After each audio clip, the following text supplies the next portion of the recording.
तुझ हलताना मन फांदी ओळणाऱ्या उन्हा मंदी सावल्यांची हिरवी नांदी होई मन शुद्ध तुझ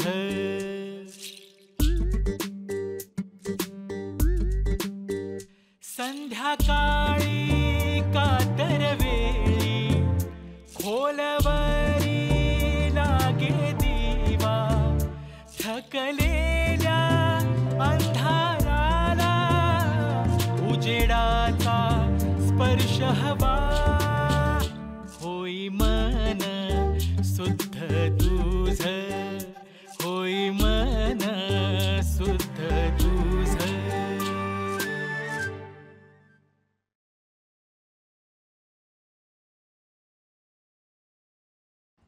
नमस्कार डॉक्टर. मी माधुरी तामाणे, बँकेत कॅशियर आहे. मी दिवसभर अस्वस्थ असते डॉक्टर, आणि रात्री टक्क जागी. झोप यावी यासाठी सगळे प्रयत्न करून झाले, अगदी झोपेची गोळी घेऊन झाली. अहो हल्ली हा अनेक जणांचा प्रॉब्लेम आहे. मला सांगा, तुमच्या घरी कोण कोण असतं? मी एकटीच असते, म्हणजे आत्ताच एकटी झाली. माझे मिस्टर गेल्या 25 तारखेला वारले. म्हणजे महिनाही झाला नाही अजून. आतून खूप रडावंसं वाटतं, पण धड रडूही येत नाही. अश्रू कठोर झालेत तसे. मी समजू शकतो. हे बघा, हे एक ग्रीफ रिलेटेड डिप्रेशन असू शकतं. आपल्या अत्यंत जवळची एखादी व्यक्ती जाते, त्याचा आपल्याला धक्का बसतो, आणि या दुःखातनं बाहेर. नाही, तसं नाही आहे. म्हणजे दुःख होतंच, म्हणजे आहेच, पण तुम्ही म्हणता तसा तो अनपेक्षित धक्का नव्हता. माझ्या मिस्टरांना क्रॉनिक किडनीचा आजार होता. एक किडनी ट्रान्सप्लांट अयशस्वी ठरलं. त्यानंतर मग बरेच दिवस ते डायलिसिसवर होते, आणि मग हळूहळू फेलियरमध्ये जात गेले. त्यामुळे ते तसं बघायला गेलं तर थोडीशी मनाची तयारी होती. मग आता तुम्हाला पोकळी वाटत असेल, एकटेपणा जाणवत असेल. पोकळी तर वाटणारच,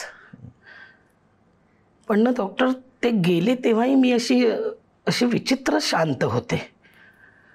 सगळ्यांना वाटलं मी खूप धीराने घेते, पण मी आतून खूप बेचैन होते डॉक्टर. म्हणजे मला असं ती बेचैनी अजूनही जात नाही आहे. बँकेत माझ्यावर जोखमीचं काम आहे, आणि त्या कामात माझ्याकडून काही चुका तर होणार नाहीत ना, अशी सतत भीती वाटते. मला यातून बाहेर पडायचं आहे डॉक्टर. मला सांगा, काही फायनान्शियल इन्सिक्युरिटीज आहेत का? छे, उलट सगळी तजवीज करून गेलेत ते. बँक बॅलन्स आहे, इन्व्हेस्टमेंट्स आहेत, सगळं पुरेसं आहे, आणि अजून माझ्या नोकरीची 2 वर्ष बाकी आहेत. आता कुठलीही आडवळणं घेऊ नका. तुमच्या आयुष्याची जी काही गोष्ट आहे ना, ती अगदी मोकळेपणाने तुमच्या शब्दात सांगा. माझे मिस्टर इन्शुरन्स कंपनीत ऑफिसर होते. यशस्वी कारकीर्द, 3 वेळा करोडोंच्या वर बिझनेस केलेला. सहकाऱ्यांमध्ये लोकप्रिय, वरिष्ठांचा विश्वासू, क्लायंटला इम्प्रेस करणारा, कसलेही व्यसन नाही, क्वचित ड्रिंक्स. 5 वर्षांपूर्वीची गोष्ट आहे. म्हणजे त्यांना तेव्हा नुकताच किडनीचा त्रास सुरू झाला होता. ते मुलुंडला स्टार हॉस्पिटलमध्ये चेकअपसाठी जायचे. मी जाऊ शकत नव्हते, कारण बँकेत जोखमीचं काम आणि कॅश टॅली होईपर्यंत मला थांबायलाच लागायचं. आणि तेही म्हणायचे की तुझी बँक ईस्टला, हॉस्पिटल वेस्टला, कुठे कशाला तडतड करतेस. हॉस्पिटलमध्ये जाऊनही ते न असे आनंदी असायचे. म्हणजे त्यांनी सुरुवातीला दौरे कमी केले होते, ते तब्येत सुधारल्याबरोबर लगेच वाढले. कधी कुठे बँगलोर, चेन्नईला गेल्यावर माझ्यासाठी महागडी साडी आणायला लागले. असं थोडे रोमॅन्टिक व्हायला लागले. बाहेरून आल्यावर एकदम मला जवळ घेणं, कधी परफ्यूम आणणं, स्वतः लावणं, मॅचिंग शर्ट पॅन्ट, असे काही बदल माझ्या लक्षात यायला लागले. सुरुवातीला मला ते आवडत होतं, पण हळूहळू काही गोष्टी मला वेगळ्याच वाटायला लागल्या. म्हणजे म्हणजे ऑड टायमिंगला ऑफिसमधून फोन आला आहे म्हणून घाईघाईने घराबाहेर पडणं. म्हणजे तशी आमच्या घरी मोबाईलला रेंज थोडी कमी येते, पण त्यानिमित्तानं एकदम दरवाजा उघडून थेट जिना उतरून खाली निघून जाणं.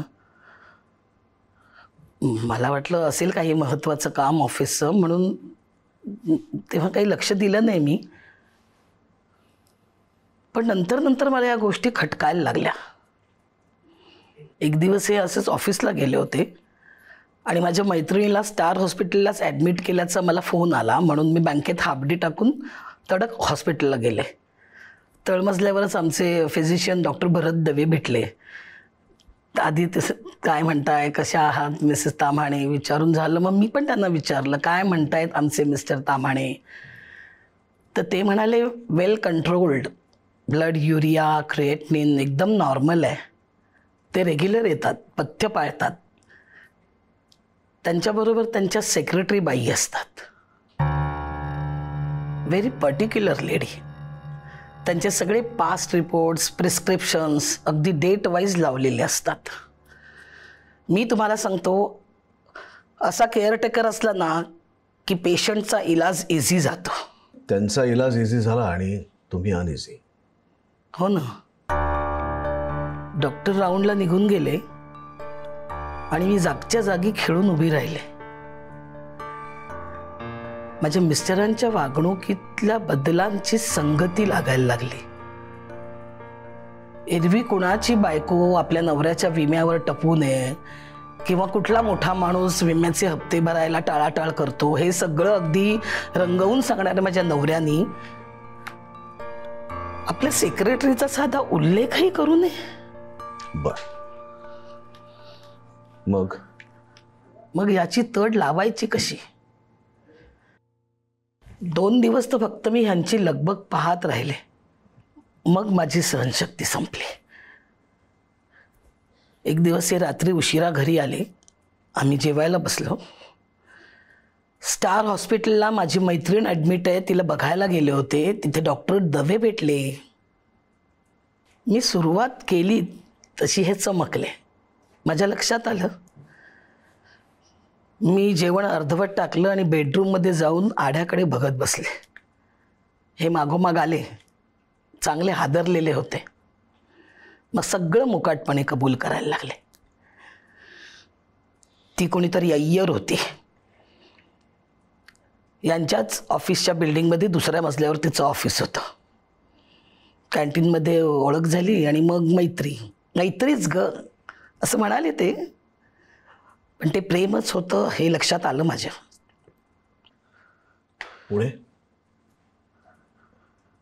पुढचा सगळा महिना खूप कठीण गेला. यांची तडफड मला पाहवत नव्हती. स्पष्टपणे बोलवतही नव्हतं. हे काय झालं आपल्या संसाराचं असं वाटत राहिलं मला. पण माझी अवस्था बघून हे सगळं सोडतो म्हणाले. VRS घेतली आणि त्यानंतर बहुतेक वेळा घरीच राहायला लागले. म्हणजे शेवट गोड झाला तर? नाही, असा शेवट झाला असता तर मलाही आवडलं असतं. पण अजून पण आहेच. मध्ये 2 वर्ष गेली. यांचा आजार बळावत होता. आता महिनाभरापूर्वी मी त्यांना इथे मुलुंडच्या क्रिटिकल केअर युनिटमध्ये ॲडमिट केलं होतं.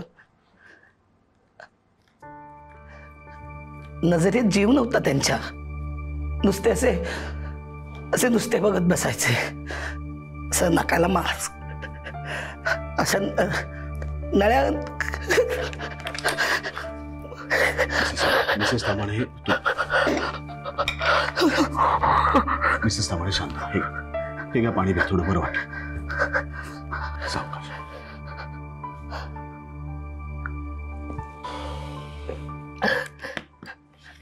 Washroom doctor, washroom. प्रीती जरा आत ये. प्रीती यांना जरा वॉशरूमला घेऊन ये. या. सावकाश. मग सर गोळी देऊन थोडं रिलॅक्स करायचं का? ते करता येईलच विशाल.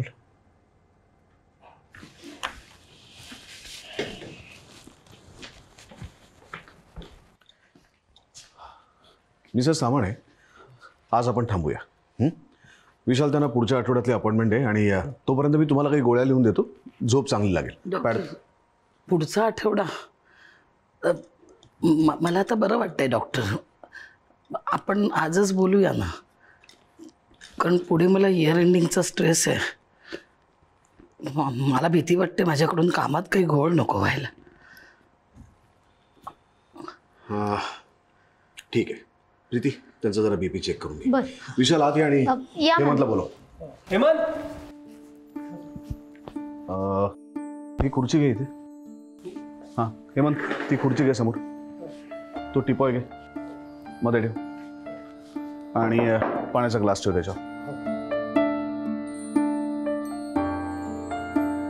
जा बोलव त्यांना.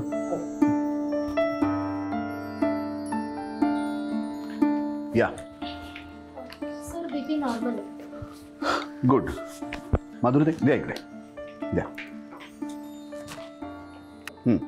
तुमची पर्स इथे ठेवली. ठीक आहे, बसा.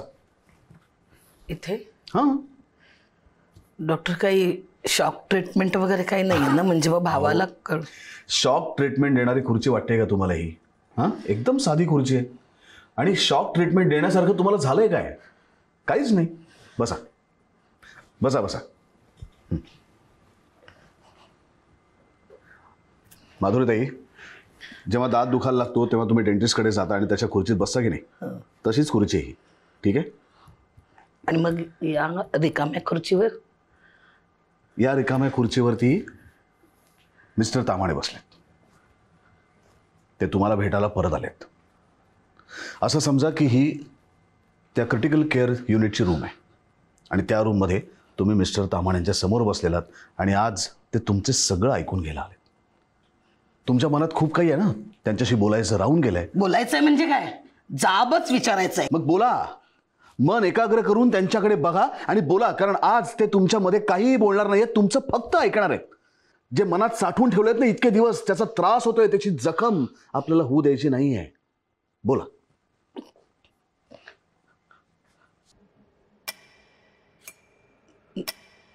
निरंजन, निरंजन, ती कोपऱ्यात उभी आहे, ती काय करते इथे? तिला कोणी सांगितलं तुम्ही हॉस्पिटलमध्ये आहात म्हणून? ती का आले इथे? तुम्ही फसवलत मला निरंजन, फसवलेत तुम्ही मला. तुम्ही मला कबूल केलं होतं की सगळं सोडलंय म्हणून. माझ्याबद्दल तुमच्या मनात कधीतरी प्रेम होतं का हो? करत असालही कधी काळी. जेव्हापासून ती बाई तुमच्या आयुष्यात आली तेव्हापासून मी परकी झाले ना तुम्हाला. 2 वर्ष तिच्यापासून दूर राहिलात तुम्ही. मला वाटलं सगळं संपलंय, तुम्ही परत घरी आलात, पण तुमच्या मनातून ती कधीच गेली नाही ना निरंजन. म्हणजे तुम्ही संपर्कात होता एकमेकांच्या. भेटायचा तुम्ही, चोरून भेटायचा तुम्ही. मला सांगा, मला कळलं पाहिजे, सगळं कळलं पाहिजे. कशी आली ती इथे? फोनवर असायचं का मेसेज का डॉक्टर दबेंच्या थ्रू? निरंजन सांगा मला, प्लीज सांगा मला सगळं कळलं पाहिजे निरंजन. हो, मला माहिती आहे तुमच्या तोंडाला मास्क आहे, नाकात नळी आहे. मला सगळं माहिती आहे, तुमची शुद्धही हरपत चालले. पण असे जाऊ नका निरंजन, मला असं तडफड ठेवून जाऊ नका तुम्ही. सांगा मला निरंजन.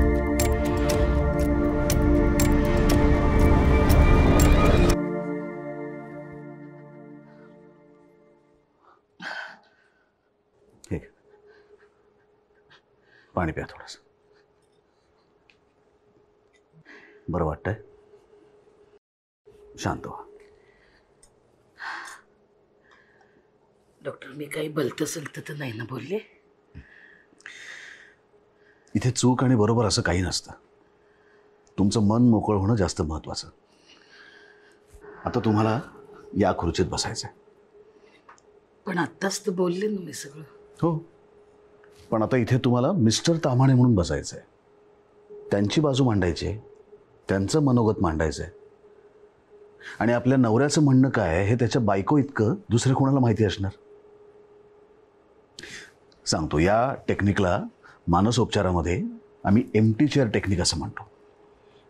ही पद्धत आम्ही त्या व्यक्तींच्याच बाबतीत वापरतो ज्यांना मोकळेपणाने विचार करता येतो, जे बुद्धिमान असतात. पण तरीही हा उपाय म्हणजे आत्मसंवादासाठी पूर्वग्रहाच्या पलीकडे जाऊन केलेलं आपण आपल्याच विसंवादाचं विच्छेदन. या मिस्टर तामाणे, बसा इथे. या या या या. हे बघा, मिस्टर तामाणे आता नाही आहेत, पण तरीसुद्धा त्यांची काहीतरी एक बाजू असणारच आहे ना. ती बाजू तुम्हाला समजून घेऊन मांडायची आहे. आणि हे त्यांच्यासाठी नाही, तुमच्यासाठी. काय नावाने हाक मारायचं तुम्हाला? माधुरी नाव माझं, मधू म्हणायचं ते.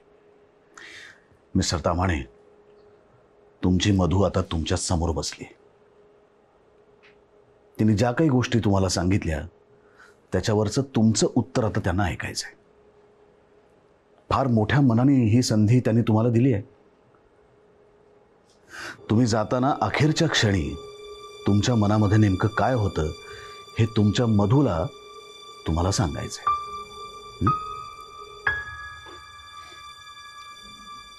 मधू, मधू, मी तुझी फसवणूक केली, नवरा म्हणून प्रतारणा केली, तुझ्यापासून काही गोष्टी लपवल्या मी. त्याचं तुला वाईट वाटणं मी समजू शकतो. तुला झालेल्या त्रासाबद्दल माफी मागतो मी.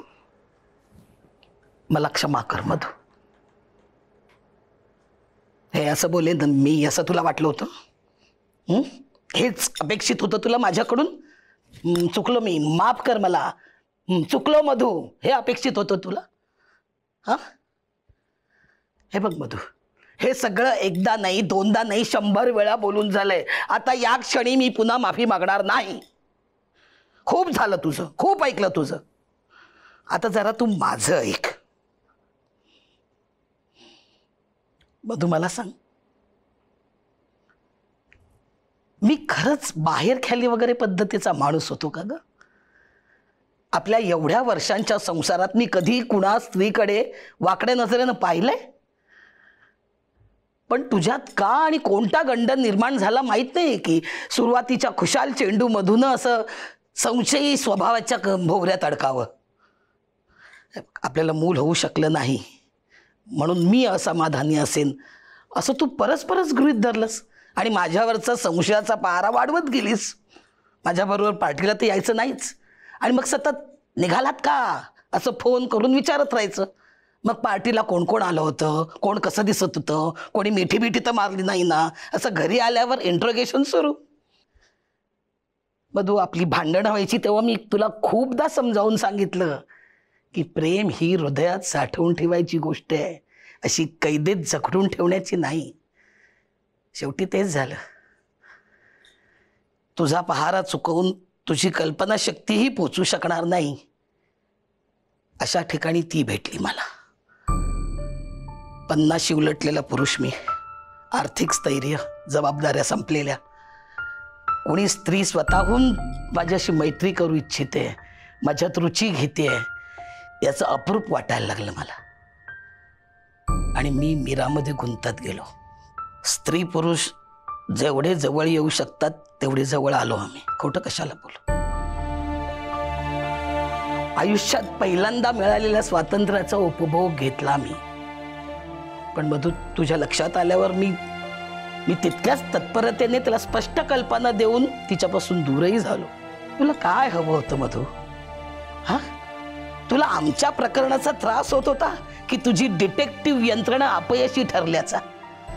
का तुला हे आधी कसं कळलं नाही याचा राग येत होता? माझा आजार तरी तुला कुठे आधी कळला होता?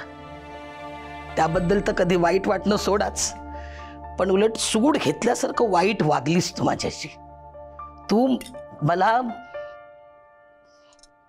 जाऊ दे, काही काही गोष्टी अव्यक्तच राहिलेल्या बऱ्या.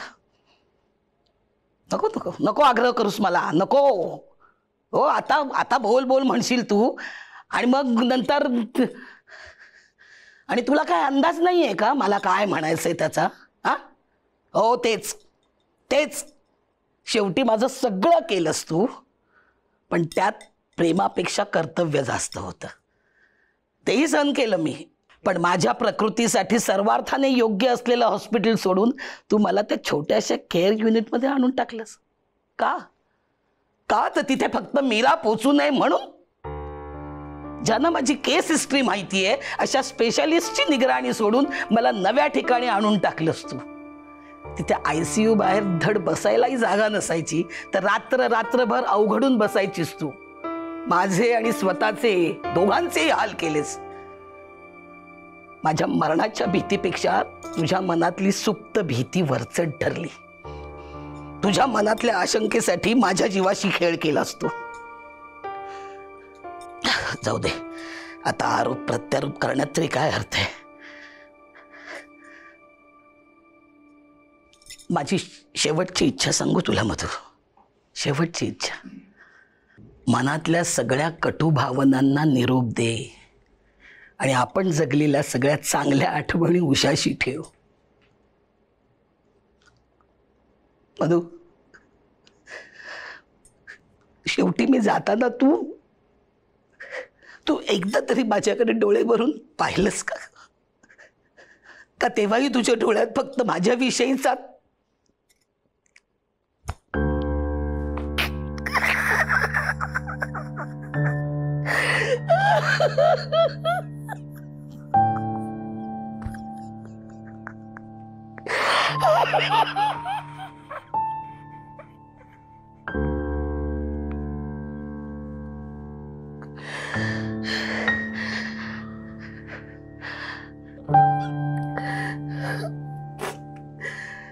हे गेल्यापासून मी रडलेच नव्हते हो.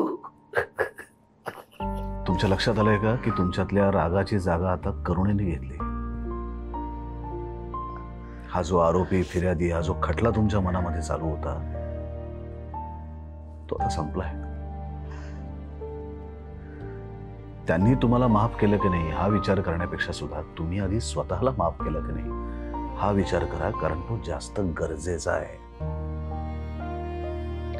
हा जो गिल्ट तुमच्या मनात होता ना माधुरीताई, त्यामुळेच तुम्हाला झोप लागत नव्हती. पण आज या निमित्ताने तुम्ही मोकळ्या झालात. तुमच्या आजारावरचा हाच उपचार होता. Thanks doctor. तुमच्या या रिकाम्या खुर्चीनं मला रित केलं. आता मला खूप हलकं हलकं वाटतंय. आता पुन्हा कधी अशी अस्वस्थ झाले ना तर घरातल्या खुर्चीवर अशीच निवांत बसेन मी. जरूर बसा, पण तुमच्या समोर दुसरी खुर्ची सुद्धा ठेवा, कारण दुसरी बाजू आपल्या समोर आल्याशिवाय बऱ्याचदा आपल्याला आपली बाजूच कळत नाही.